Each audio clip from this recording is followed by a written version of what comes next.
We are going to be looking at how we can run NIM models on Azure Serverless GPUs using the Container Apps platform. And we're going to be covering quite a lot.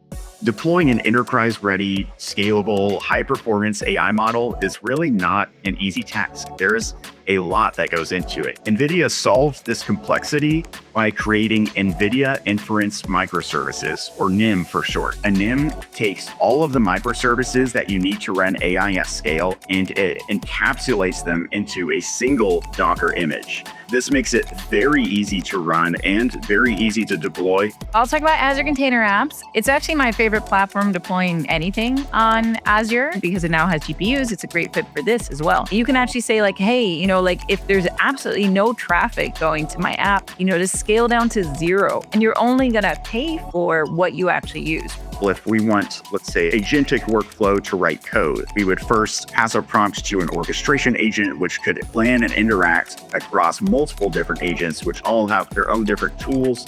There's a lot of code here involved in calling these tools. That is why we typically use agent frameworks when we want to have agents that call multiple tools. What we have here is a bunch of examples using the agent framework from Microsoft. This is a framework that was just released, and it's basically the successor to both semantic kernel and autogen. So that's just doing it with a single tool. But you can see our code here is really nice and clean. So we're just going to add in another function here. It's going to decide which of those to call. First, it called get current date, which is great because that's basically, it should figure that out before it calls the other ones.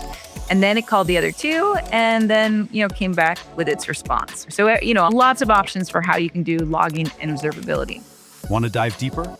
Check out the full episode at the link in the description.